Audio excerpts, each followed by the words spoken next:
I signed the divorce papers at 10:47 a.m. on a Tuesday. By 11:15, he was fixing the broken sink. And that night, he slept just 5 steps down the hall. The silence between us had grown so thick, I could feel it clinging to my skin like West Virginia fog in late autumn. We weren't shouting anymore. That would have been easier.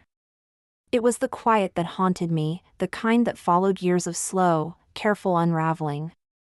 The kind that meant it was really over. But we still lived under the same roof. Our house sat just outside Charleston, tucked into a crooked road that curved around dense woods. The porch creaked when the wind passed through, and the floorboards remembered every argument we ever had. We built our life there. And now, even with our marriage legally dead, the house still demanded we share it like nothing had changed. His name is Elijah. Elijah used to laugh with his whole body. He'd hold my face when he kissed me, like he was anchoring himself to the world. That was years ago, before the miscarriages, before the long hours at work, before we forgot how to touch each other. Now, I barely knew what he was thinking. But every night, I could still hear the sound of his socks brushing against the hallway carpet as he walked past my room. Yes, my room. We hadn't slept in the same bed for 9 months. After the final argument, something about groceries. Or bills, or maybe just exhaustion, I moved my things into the guest room. It smelled like pine and old books, and in there, I could pretend I wasn't dying a little every day. But Elijah never left. Not really. He'd stay late fixing things. The garage door. The washer. He mowed the lawn on Saturdays. Made his own dinner. Paid his half. I hated how dependable he was. The lawyer called it a civilized separation. I called it a slow-burning hell. Sometimes, I caught him looking at me like he missed something, but I never asked what. There was no space for vulnerability anymore. We'd built walls so high, even honesty felt like trespassing. The neighbors didn't know. To them, we were still the quiet couple in the white colonial. No one saw the signed divorce decree tucked into the bottom drawer of my nightstand. No one noticed how I flinched when he brushed past me at the coffee maker. No one knew that every night, I lay awake wondering if I made the biggest mistake of my life, or if I'd finally done something right. But the truth is, something wasn't right. Not just with us.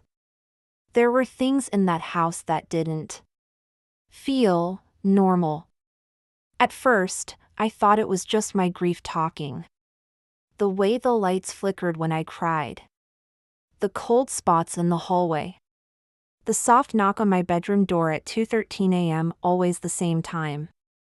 Elijah swore he didn't hear them.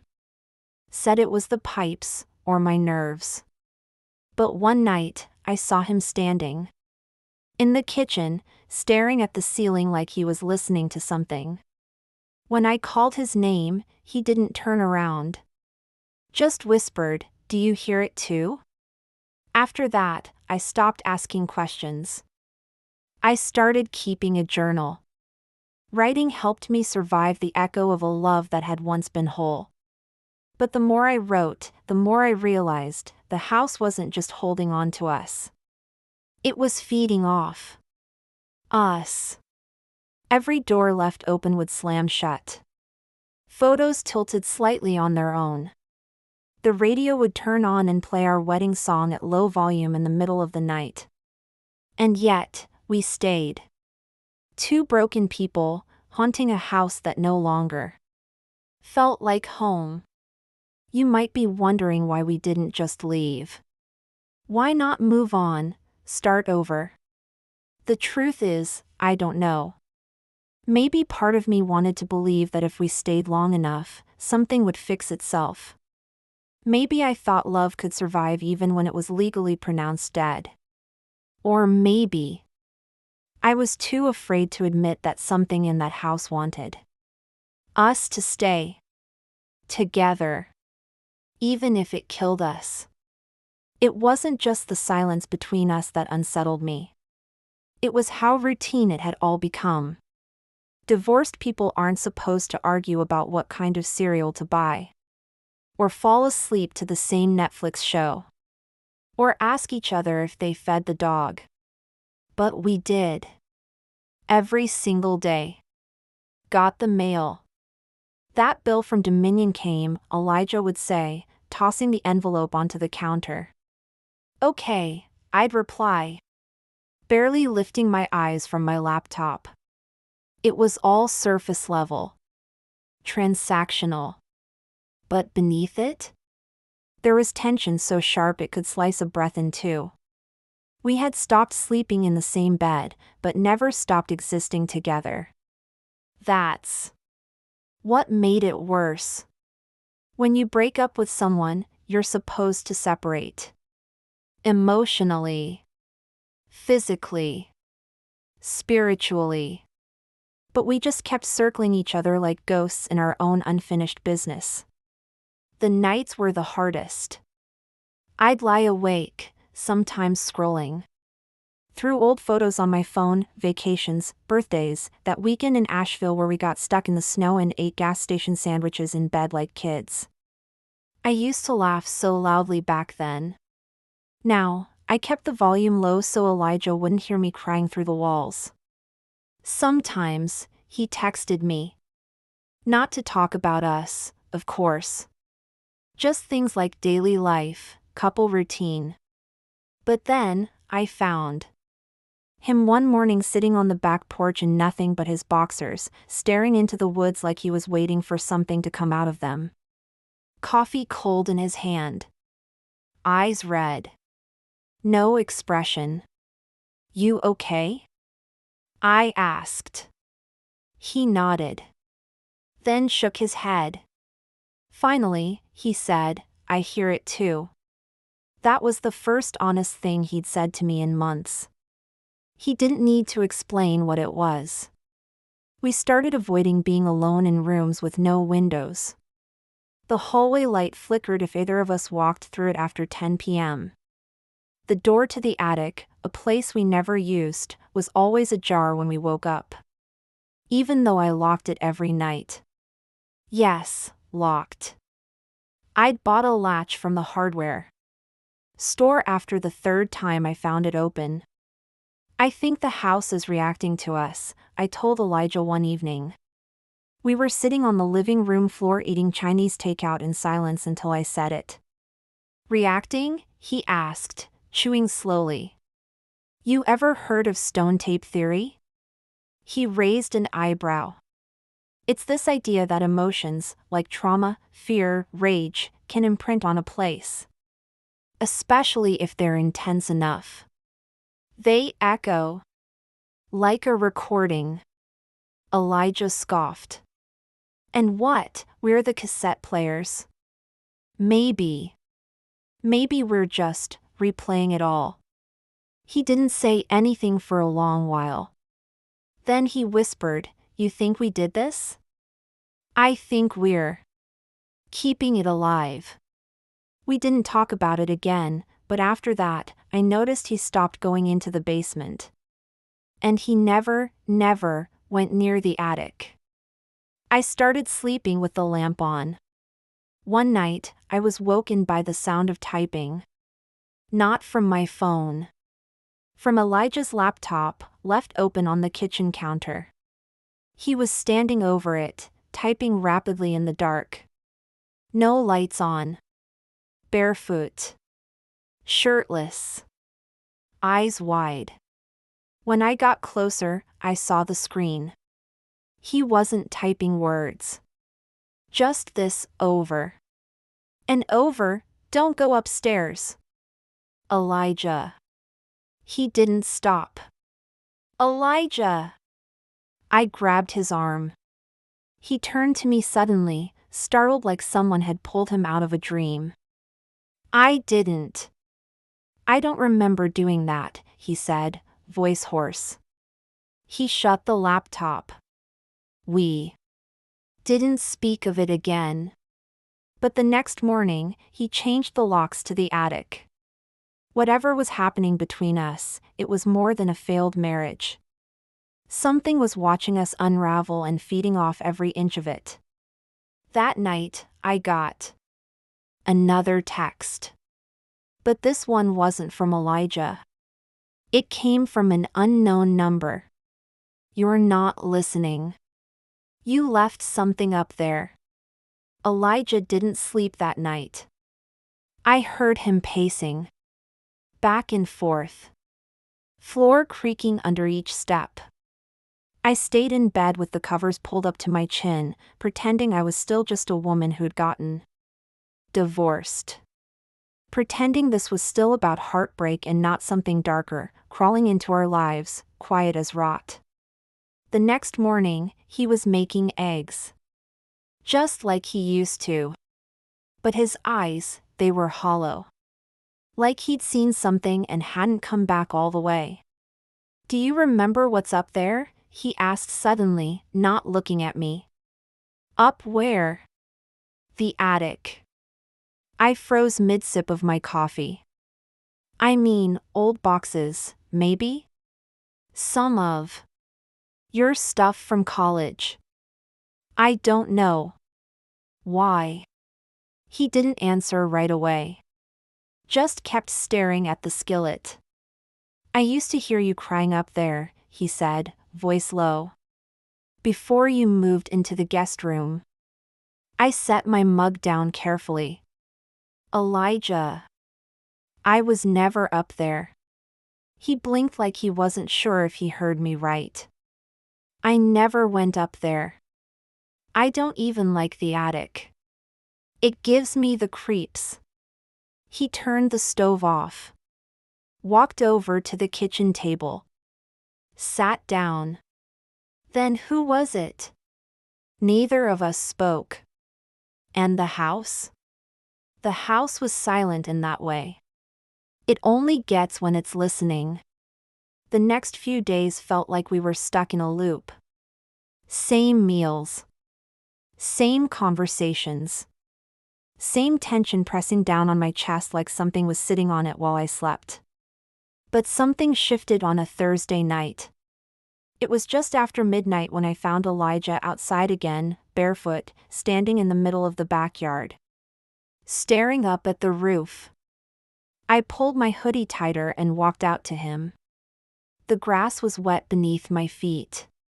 "You okay?" He didn't answer at first. Then he said, "She's not gone, Layla." "What?" He pointed upward. "She's still here. Whatever you left up there, whatever you forgot, it never left. And now it wants both of us." The air between us tightened. My breath caught. "You need to stop," I whispered. This isn't healthy." But he turned to me, eyes wild. "You ever wonder why we didn't just leave? Why we stayed? It's not because we were trying to work things out, Layla. It's because this house won't let us go." I stepped back. "You sound insane." "Yeah," he said. "Maybe I am." Then he looked back up, like he was trying to see through the shingles and insulation and wood. "She remembers everything we tried to forget." That night, I couldn't sleep. So I opened the old box under my bed. The one I'd sworn I'd throw away. Inside were letters. From me. To no one. Unsent, scribbled in moments of grief. But one stood out. It wasn't mine. The handwriting was off. Sharp. Slanted. Like it had been scratched into the paper with pressure that nearly tore it. It said only one thing: you let her go. You left her. And now she wants you to remember. I dropped it and ran straight to Elijah's room. He was awake, sitting on the floor in the dark. "I found something," I said, breathless. He didn't look up. So did I. He reached under the bed and pulled out a shoebox. Inside, photos. Of us. Torn down the middle. Notes I'd written. Receipts from places I didn't remember going. "Did you do this?" I asked, voice shaking. He shook his head. We stared at each other for a long time. "Tomorrow," he said, "we go up there." It was raining the next morning. Of course it was. Elijah stood at the bottom of the attic stairs holding a flashlight like it was a weapon. I was barefoot. Heart in my throat, every inch of my body screaming don't, but I had to know. The door creaked as he pulled it open. It smelled like old fabric, dust, and something else, something sweet and rotting, like wilted flowers left too long in a vase. "I'll go first," he said. I followed him up the narrow steps. Each one groaned beneath our weight, like it hated being disturbed. At the top, he pushed the trapdoor open. The attic was cold. Too cold. And dark, even though it was morning. There were boxes, old furniture covered in sheets, and wait. I whispered. "What's that?" In the far corner, a child's rocking horse. One I'd never seen before. Faded pink, one I'm missing. Elijah stepped toward it slowly. "That's not ours." I nodded. "I don't even know where it came from." That's when the air shifted. Heavy. Like the attic had stopped breathing for a second. And then, bang. The trapdoor slammed shut behind us. We both turned, flashlight beam flickering. Elijah cursed. "It's jammed, damn thing won't budge." I backed toward the window. That's when I saw it. A figure. In the reflection. Standing behind Elijah. "Elijah," he turned. Nothing there. But then the rocking horse started to move. Back and forth. Slowly. Creaking. Elijah grabbed my hand. "We're leaving. Now." We shoved at the door, kicked it, pounded until it finally gave way. We tumbled down the stairs, breathless. Shaking. That night, we didn't sleep. We didn't even speak.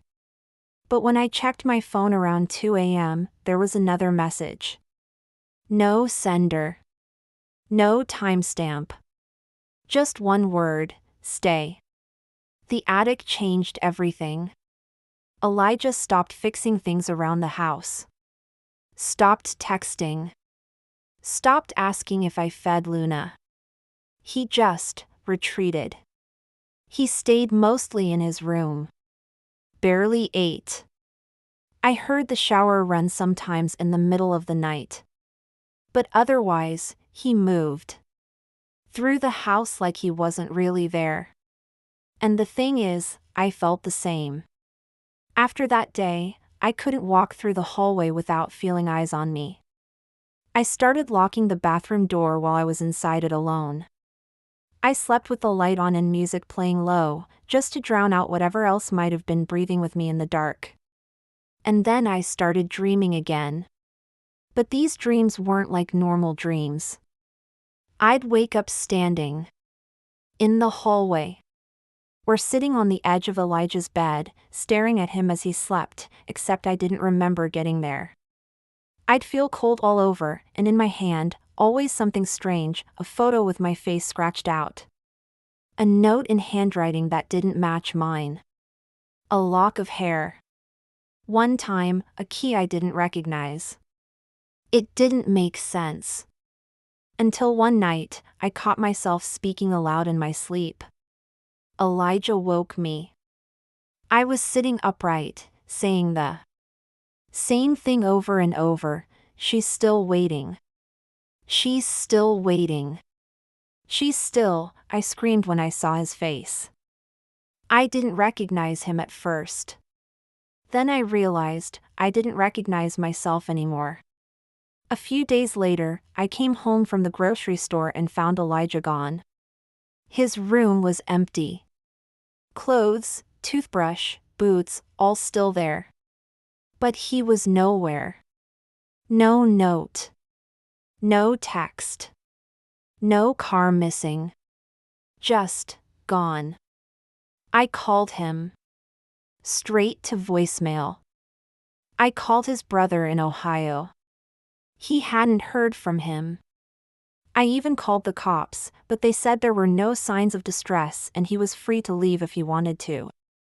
I didn't even know how to explain it, that leaving wasn't something this house allowed. The house was holding him. And maybe it wanted to hold me, too. 3 days later, I received an envelope in the mail. No return address. No stamp. Inside was a photo. A Polaroid. Of Elijah. He was standing in the attic, wide-eyed. And behind him, something. Blurry. Something shaped like a girl, too small, too pale. She was smiling. But not at the camera. She was smiling at him. Written across the bottom in red ink, "Now you remember." I dropped the photo and sobbed. Because I finally did remember. I hadn't told anyone this part of our story. Not the therapist. Not my sister. Not even Elijah. But 5 years ago, before we moved into this house, I was pregnant. I lost the baby at 17 weeks. We didn't name her. We didn't bury her. We just moved on. But I never let myself grieve. Not really. Elijah had been too busy hiding his pain. And I buried mine under routines, grocery lists, and Pinterest boards for nurseries we never got to paint. After the miscarriage, something inside us broke. We stayed together, but something about our love turned cold. Turned hollow. Turned quiet. And now? Now I knew. She never left. I couldn't stay quiet anymore. That night, I climbed the attic steps again. It was colder than before. Colder than it should have been. The rocking horse was still there. Still moving, just barely. This time, I didn't run. I stood in the center of the attic, hands shaking, heart raw, and said her name, the one I never gave her out loud, only whispered in my heart during those impossible nights. Emery. The wind stopped. Silence pressed against my ears, like the whole house was listening. "I'm sorry," I whispered. "I didn't forget you. I just didn't know how to carry you." And then I said it. I loved you. I still do. Behind me, the door creaked open slowly. No one there. But I felt her. Like a warmth. Like a memory brushing past me, almost forgiving. I turned back, and the rocking horse had stopped. A small, faded blanket rested on it now. One I hadn't seen before. Soft pink. Embroidered with the letter E. I fell to my knees and wept. Not just for her. But for me. For Elijah. For everything we tried to bury under silence and good intentions. I don't know how long I was up there. But when I came down, the front door was open. A breeze swept through the living room, gentle. Familiar. And on the floor, Elijah's boots. I rushed outside, calling his name. No answer.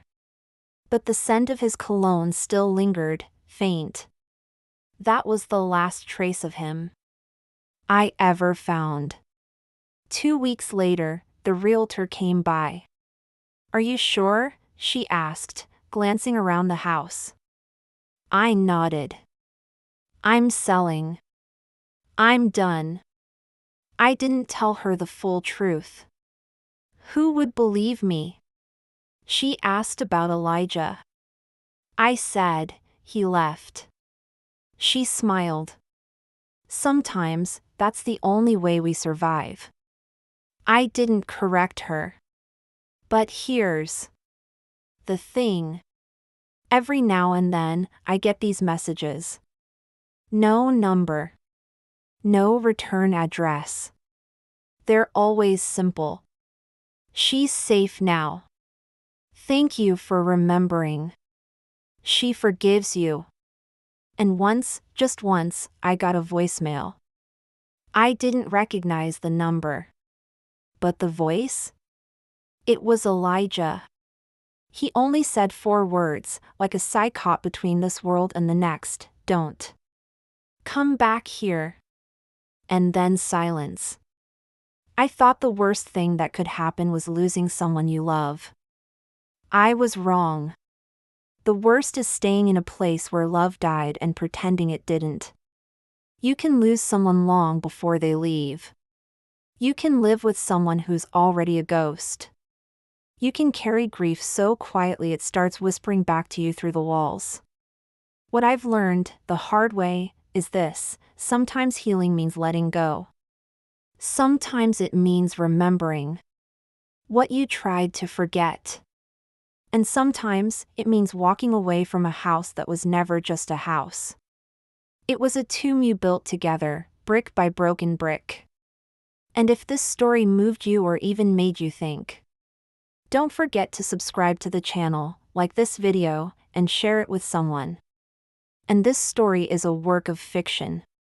All characters, names, and situations are entirely made up and are not based on real individuals. Any resemblance to actual persons, living or dead, is purely coincidental.